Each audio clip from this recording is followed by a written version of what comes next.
Exam হলে তো পৌঁছে গেছো, কিন্তু 3টে মেথড বলবো যেটা অবশ্যই ফলো করবে ডিউরিং ইউর এক্সাম, আর সবচেয়ে ইম্পর্টেন্ট রুলটা কিন্তু লাস্টে বলবো।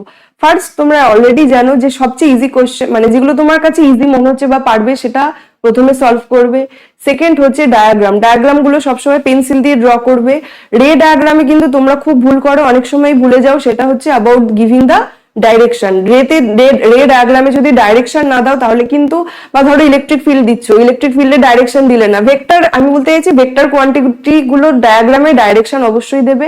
And the third one, that is about the numerical calculation in which actually তোমরা সাফার করো। সেটাতে কিন্তু তোমরা যেটা করবে অ্যাপ্রক্সিমেট ভ্যালুস গুলো নেবে, মানে ফর এক্সাম্পল তুমি 1.3 আছে, আর ফর এক্সাম্পল 1.3 ইন্টু 2.1 আছে, তুমি কি করবে 1.3 কে 1 আর 2.1 কে 2 করলে, মানে এটা এক্সাম্পল হিসেবে বলছি, অ্যাকচুয়াল ভ্যালুস গুলো তো আরো টাফ হয়। তো সেই জন্য তোমরা অ্যাপ্রক্সিমেট ভ্যালু যেটা ধরে তোমার রেজাল্টটা ক্যালকুলেশনটা ইজি হবে সেটা ধরবে, তাতে কিন্তু তোমার নিউমেরিক্যাল সলিউশনটা তাড়াতাড়ি হয়ে যাবে।